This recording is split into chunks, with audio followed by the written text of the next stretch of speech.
ముందు మెదులుతూనే ఉంది. మన పెహల్గాం మారణ హోమం కూడా ఇంకా మనల్ని కలిచివేస్తూనే ఉంది. ఇప్పుడు ముంబైపై మరో దాడికి ప్రయత్నం చేస్తూ ఉన్నారు ఉగ్రవాదులు. ఇప్పటికే పాకిస్తాన్ సగం చచ్చిన పాము మరోసారి భారతదేశంపై విషం కక్కాలి అని తన ఉగ్రవాదులను ఉసుగొలుపుతుందా? ఈరోజు రెండు కీలకమైన ఘటనలు చోటు చేసుకున్నాయి. ముంబై ఎయిర్పోర్ట్ పోలీసులకు అఫీషియల్ మెయిల్కు ఒక మెయిల్ వచ్చింది. ముంబైలోని ఛత్రపతి శివాజీ ఎయిర్పోర్ట్ను పేల్చేస్తాము అని, అలాగే తాజ్మహల్ ప్యాలెస్ హోటల్ను కూడా పేల్చేస్తామంటూ ముంబై పోలీసులకు ఒక మెయిల్ వచ్చింది. ఇప్పుడు మీరు ఆర్టీవీ స్క్రీన్ పైన చూస్తున్నారు కదా, ఈ హోటల్ని చూస్తుంటే 2008 నాటి మారణ హోమ ఘటన ఇంకా మన కళ్ళ ముందు మెదులుతూనే ఉంది కదా. 2008లో మారణ హోమం ఇంకా మన కళ్ళ ముందు కనిపిస్తూనే ఉంది. పహల్గాం దాడి మనల్ని ఎప్పటికీ మర్చిపోనివ్వదు. ఇప్పుడు పాకిస్తాన్ సగం చచ్చిన పాము. ఇప్పుడు పాకిస్తాన్ భారత్పై దాడికి ప్లాన్ చేస్తుందా? ఎందుకంటే ముంబై ఎయిర్పోర్ట్ అథారిటీకి అఫీషియల్ మెయిల్కి ఎయిర్పోర్ట్లో బాంబు పెట్టాము అంటూ ఒక మెయిల్ వచ్చింది.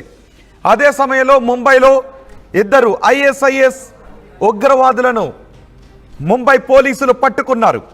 వీళ్ళు ఏం చేశారో తెలుసా?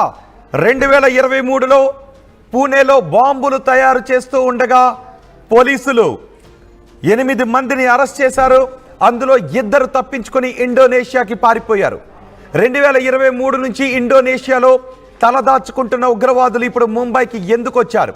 ఒకవైపు ముంబై ఎయిర్పోర్ట్ను, తాజ్మహల్ ప్యాలెస్ హోటల్ను పేల్చేస్తాము అంటూ ఒక బెదిరింపు ఈమెయిల్ రావడం, అదే సమయంలో ముంబైలో 2023 నుంచి పోలీసులు వెతుకుతున్న 2 ISI ఉగ్రవాదులు అక్కడ పట్టుబడడం ఇప్పుడు అనుమానాలను రేకెత్తిస్తోంది. అంతేకాదు ముంబై ఎయిర్పోర్ట్ పోలీసులకు వచ్చిన లేఖలో ఏముందో తెలుసా? అఫ్జల్ గురు ఉరితీతకు మనం ప్రతీకారం తీర్చుకోవాలి అంటూ అందులో రాశారు. అఫ్జల్ గురు ఉరి తీసిన ఘటనకు, అఫ్జల్ గురు ఎవడో తెలుసా? గుర్తుందిగా, 2001లో మన పార్లమెంటుపై దాడి చేసినటువంటి వ్యక్తి. మన పార్లమెంటుపై దాడి చేసి అప్పుడు ఆ కాల్పుల్లో సుమారు 9-10 మంది వరకు చనిపోయారు, 15 మంది వరకు గాయపడ్డారు. ఈ అఫ్జల్ గురుని ఇప్పుడు మీరు ఈ ఆర్టీవీ స్క్రీన్ పైన చూస్తున్న ఈ వ్యక్తి అఫ్జల్ గురు. 2013లో మనం ఉరి తీసి చంపేశాం ఈ అఫ్జల్ గురుని. అప్పట్లో క్షమాభిక్ష పెట్టాలి అంటూ అఫ్జల్ గురు భార్య రాష్ట్రపతికి మెర్సీ పిటిషన్ కూడా పెట్టుకుంది. 2013లో ఈ అఫ్జల్ గురుని మనం ఉరి తీసాం. ఈ అఫ్జల్ గురు ఉరి తీతకు ప్రతీకారం తీర్చుకోవాలని ఇప్పుడు ఉగ్రవాదులు ప్రయత్నాలు చేస్తూ ఉన్నారు. ఇప్పుడు ఒక బెదిరింపు కాల్ కూడా వచ్చింది, ఒక బెదిరింపు ఈమెయిల్ వచ్చింది. అఫ్జల్ గురుని ఉరి తీసిన ఘటనకు మనం ప్రతీకారం తీర్చుకోవాలి అంటూ మెయిల్ చేశారు. అంతేకాదు అదే సమయంలో 2 టెర్రరిస్టులను ఇప్పుడు మీరు ఆర్టీవీ స్క్రీన్ పైన చూస్తున్న ఇదిగో ఇతను terrorist తలహా Liaquat Khan. వీడొక terrorist, ISI ఉగ్రవాది. అబ్దుల్లా ఫయాజ్ షేక్ వీడొక టెర్రరిస్ట్. వీళ్ళిద్దరూ పూణేలో బాంబులు తయారు చేశారు. IED బాంబులను తయారు చేసి అప్పుడు పట్టుబడడంతో పారిపోయారు, ఇండోనేషియాకి పారిపోయారు. ఆ ఘటనలో 8 మందిని NIA పట్టుకుంది. వాళ్ళందరూ కూడా ఇప్పుడు జైల్లో ఉన్నారు. వాళ్ళు ఇచ్చిన సమాచారంతో ఈ 2 కోసం గాలిస్తున్నారు. చూడండి ఇద్దరిని ఒకసారి ఆర్టీవీ స్క్రీన్ పైన. ఈ 2 ఇప్పుడు ముంబై ఎయిర్పోర్ట్లో మన పోలీసులకు పట్టుబడ్డారు. మరి ఇండోనేషియాలో తలదాచుకుంటున్న ఈ 2 ISIS ఉగ్రవాదులు ఎందుకు ముంబై ఎయిర్పోర్ట్లో అడుగుపెట్టారు? ముంబై ఎయిర్పోర్ట్కి అఫ్జల్ గురు ఉరితీతకు ప్రతీకారం తీర్చుకుంటామని ఒక బెదిరింపు కాల్ వచ్చింది. ఇప్పటికే పాకిస్తాన్ సగం చచ్చిన పాము, సగం కొట్టి వదిలిన పాము, సగం చచ్చిన పామును ఎప్పుడు నమ్మటానికి వీల్లేదు. ఇప్పుడు పాకిస్తాన్ ప్రేరేపిత ఉగ్రవాదులు ఏం చేయబోతున్నారు? ఈ ISI ఉగ్రవాదులు, ఈ ISIS ఉగ్రవాదులు, ఈ ISIS ఉగ్రవాదులు ఎవరితో చేతులు కలిపారు? ఎటువంటి మారణ హోమాన్ని ఇప్పుడు భారతదేశంలో వీళ్ళు సృష్టించాలనుకుంటున్నారో అనే అనుమానాలు వ్యక్తమవుతున్నాయి. మీకు గుర్తుందిగా 2008 ముంబై దాడి ఘటన గుర్తుందిగా? తాజ్ హోటల్లో, ఛత్రపతి శివాజీ టెర్మినస్లో ఏ విధంగా దాడి చేశారో మీకు గుర్తుంది కదా. కసబ్నప్పుడు మనం ప్రాణాలతో పట్టుకున్నాం. ఆ కసబ్ను విడిపించడానికి కూడా ఎన్నో ప్రయత్నాలు చేశారు. పైగా జైల్లో ఉండి బిర్యానీ అడుగుతూ ఉండేవాడు అప్పట్లో ఆ కసబ్. ఇవన్నీ మనకి గుర్తుండే ఉన్నాయిగా. ఇప్పుడు మరి వీళ్ళిద్దరూ ఎందుకు వచ్చారు? ఇప్పటికే హఫీజ్ సయీద్ లాంటి వాళ్ళు భారత్పై విషం కక్కుతూనే ఉన్నారు. హఫీజ్ సయీద్ లాంటి వాళ్ళు భారత్లో రక్తపాతాన్ని సృష్టిస్తాను అని ప్రేలాపనలు పేలుతూనే ఉన్నారు. మసూద్ అజార్ లాంటి వాళ్ళు కూడా భారత్పై ప్రతీకారం తీర్చుకోవటానికి ప్లాన్ చేస్తూనే ఉన్నారు. 2001లో పార్లమెంట్పై దాడికి సూత్రధారులు మసూద్ అజార్, హఫీజ్ సయీద్ వీళ్ళంతా కూడా సూత్రధారులే. అఫ్జల్ గురును మనం పట్టుకుని ఉరి తీసాం. ఈ మసూద్ అజార్ 2001 పార్లమెంట్ దాడికి సూత్రధారి. 1999లో ఫ్లైట్ను హైజాక్ చేసి మన జైలు నుంచి తప్పించుకుని పారిపోయి ప్రస్తుతం పాకిస్తాన్లో ఆశ్రయం పొందుతున్నాడు. పెహల్గాం దాడి ఘటన తర్వాత మనకి పాకిస్తాన్కి ఎలాంటి ఉద్రిక్త పరిస్థితులు చోటు చేసుకున్నాయో మనం చూసాం. మరి ఇప్పుడు మీరు ఆర్టీవీ స్క్రీన్ పైన చూస్తున్న ఈ ఉగ్రవాదులు ఎందుకు ఇండోనేషియా నుంచి ఈ సమయంలో ముంబైకి వచ్చారు? అదే సమయంలో ముంబై ఎయిర్పోర్ట్కి బెదిరింపు కాల్ వచ్చింది. మరి వీళ్ళు ఎటువంటి ప్లాన్ చేశారు?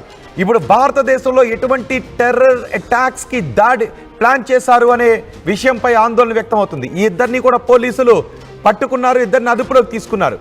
వీళ్ళిద్దరైనా ఇంకెవరైనా వచ్చారా? వీళ్ళిద్దరూ పట్టుబడి మిగిలిన వ్యక్తులు తప్పించుకుని తిరిగే విధంగా ఏదైనా టాపిక్ని డైవర్ట్ చేస్తూ ఉన్నారా? వీళ్ళిద్దరి కోసం పోలీసులు వెతుకుతూ ఉన్నారు కాబట్టి వీళ్ళిద్దరిని పట్టుకున్నామనే విషయంపై కాన్సన్ట్రేషన్ చేస్తూ ఉంటుంటారు. వీళ్ళతో పాటు ఉన్న మిగిలిన సీపర్ సెల్స్ ఈ సమయంలో యాక్టివేట్ అయ్యే అవకాశం ఏమన్నా ఉందా అనే చర్చ కూడా జరుగుతుంది. ముంబై ఛత్రపతి శివాజీ మహారాజ్ ఎయిర్పోర్ట్లో ఈ ఇద్దరు టెర్రరిస్టులను కొద్దిసేపటి క్రితమే పట్టుకున్నారు. ఈ వరుస సంఘటనలన్నీ కొంత ఆందోళన వ్యక్తం చేస్తున్నాయి. ఎన్ఐఏ ఇప్పటికే దర్యాప్తు చేస్తూ ఉంది. పూణేలో 2023లో బాంబులు తయారు చేస్తూ ఉన్నప్పుడు 8 మందిని అదుపులోకి తీసుకున్నారు. ఆ 8 మంది ఇప్పుడు జైల్లోనే ఉన్నారు. ఈ ఇద్దరు ఆ సమయంలో తప్పించుకుని ఇండోనేషియాకి వెళ్ళిపోయారు. ఆ తర్వాత ఇప్పుడు మనం రీసెంట్గా పెహల్గాం దాడి జరిగింది. పాకిస్తాన్కి మనకు ఉద్రిక్త పరిస్థితులు ఉన్నాయి. పాకిస్తాన్ని సగం కొట్టాం. ఈ సమయంలో బెదిరింపు కాల్స్ వస్తున్నాయి. వీళ్ళిద్దరూ ఇండియాకు వచ్చారు. ఏ ఎయిర్పోర్ట్ని అయితే పేల్చేస్తామని బెదిరింపు లేఖ వచ్చిందో అదే ఎయిర్పోర్ట్లో వీళ్ళిద్దరూ పట్టుబడ్డారు. ఇప్పుడు ఎయిర్పోర్ట్లో తనిఖీలు చేస్తున్నారు. బాంబ్ డిస్పోజల్ స్క్వాడ్ కూడా వచ్చింది, డాగ్ స్క్వాడ్ కూడా వచ్చింది. అక్కడికి వచ్చి క్లూస్ టీమ్ మొత్తం ఎయిర్పోర్ట్ అంతటిని కూడా క్షుణ్ణంగా పరిశీలిస్తున్నారు.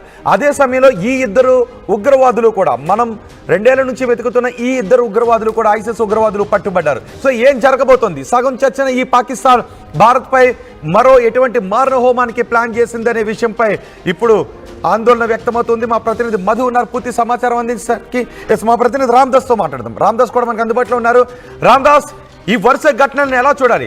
పెహల్గాం దాడి తర్వాత పాకిస్తాన్ ఇప్పుడు సగం చచ్చిన పాము.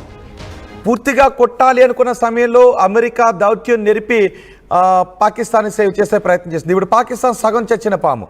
అదే సమయంలో ఎయిర్పోర్ట్ని లేపేస్తాము, ఎయిర్పోర్ట్ని పేల్చేస్తామంటూ ఒక లేఖ రావడం, ఎయిర్పోర్ట్లో ఇద్దరు ఉగ్రవాదులు పట్టుబడడం. వీళ్ళిద్దరూ కూడా పూణేలో బాంబులు తయారు చేస్తూ ఉన్న సమయంలో ఎన్ఐఏ నుంచి తప్పించుకుని పారిపోయి ఇండోనేషియాలో తలదాచుకున్న వీళ్ళిద్దరూ ఇప్పుడు ముంబై రావడం, ఇక్కడ దొరకడం. ఏంటి ఘటనలన్నింటినీ ఎలా చూడాలి? ఏం జరగబోతుంది అనుకోవాలి?